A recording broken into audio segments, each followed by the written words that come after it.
In a work world. What difference will one day make?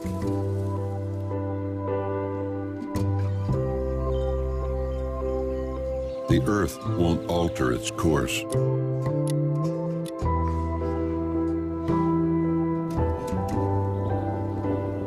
Cats and dogs will be cats and dogs.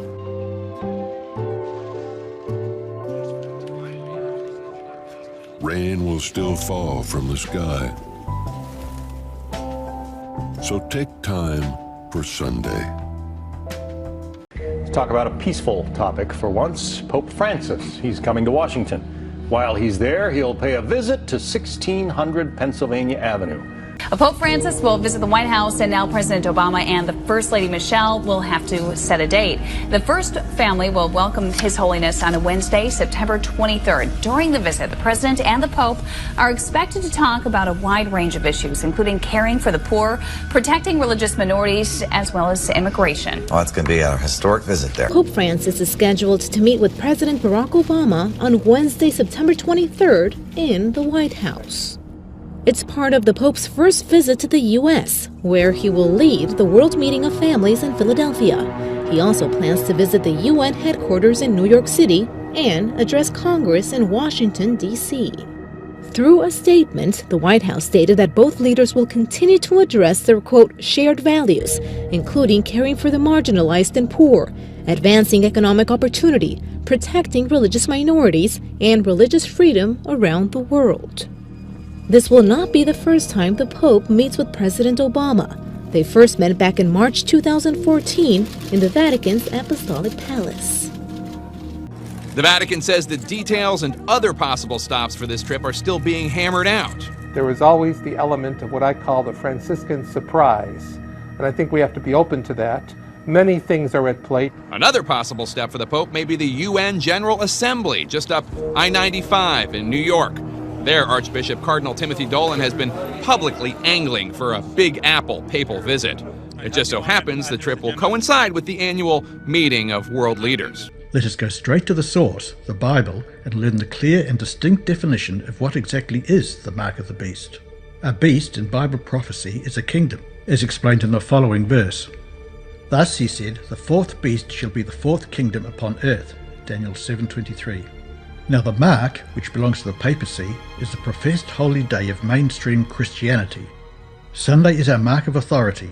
The Catholic Church is above the Bible, and this transference of the Sabbath observance is proof of that fact. Catholic Record, September 1st, 1923. Protestants accept Sunday rather than Saturday as a day for public worship after the Roman Catholic Church made the change. But the Protestant mind does not seem to realize that in observing Sunday, they are accepting the authority of the spokesman for the Church, the Pope. Our Sunday visitor, February the 5th, 1950. The Pope's title, Vicarius Filii Dei, Vicar or representative of the Son of God, adds up to 666 in Roman, Greek and Hebrew. Revelation 13:18 reads, Here is wisdom. Let him that hath understanding count the number of the beast. For it is the number of a man, and his number is 666. And therefore the mark of the beast 666 is a prophecy that the entire world will enforce a Sunday law by fines, economic sanctions, and then finally the death sentence. The mark of the beast is symbolic. It is an individual mark like the seal of God, which also is not literal but symbolic.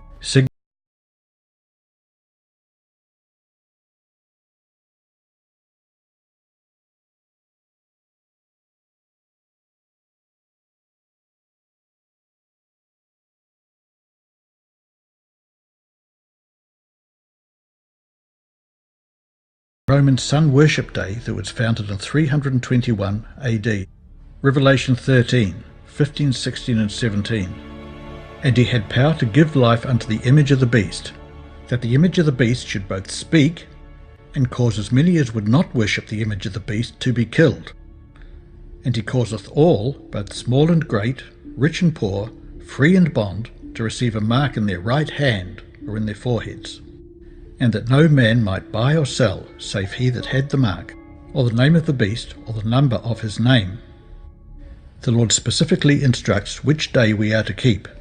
Exodus 20:11. For in 6 days the Lord made heaven and earth, the sea, and all that in them is, and rested the 7th day. Wherefore the Lord blessed the Sabbath day and hallowed it. This was before the birth of Isaac, who became Israel, and whose descendants became the Jews. Exodus 28. Remember the Sabbath day, to keep it holy.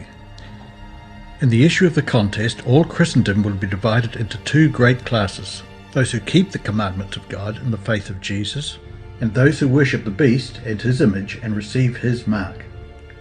Although church and state will unite their power to compel all, both small and great, rich and poor, free and bond. Revelation 13:16, to receive the mark of the beast, yet the people of God will not receive it. But Christians of past generations observed the Sunday, supposing that in so doing they were keeping the Bible Sabbath, and there are now true Christians in every church, not excepting the Roman Catholic Communion, who honestly believe that Sunday is a Sabbath of divine appointment. God accepts their sincerity of purpose and their integrity before him. But when Sunday observance shall be enforced by law, and the world shall be enlightened concerning the obligation of the true Sabbath, then whoever shall transgress the command of God, to obey a precept which has no higher authority than that of Rome, will thereby honour popery above God. He is paying homage to Rome, and to the power which enforces the institution ordained by Rome. He is worshipping the beast and his image. As men then reject the institution which God has declared to be the sign of his authority, and honour in its stead that which Rome has chosen as a token of her supremacy, they will thereby accept the sign of allegiance to Rome, the mark of the beast. And it is not until the issue is thus plainly set before the people, and they are brought to choose between the commandments of God and the commandments of men, that those who continue in transgression will receive the mark of the beast. Many think that the RFID chip will be the mark of the beast. However, this theory does not pass the biblical test. But nevertheless, the RFID chip, facial recognition systems, the smart card with SIM, and many other identification cards, such as the new Indian smart card being trialled, that identifies 1.2 billion people, is validation that a system of world economic government can implement a no buy and sell ultimatum if the Pope's mark, Sunday law, is not observed. A secret place I found in you, O Lord, a quiet place to lay my broken life. In you I know I dwell in love and safety, in time of storm abiding in your calm. Amazing how the Savior would still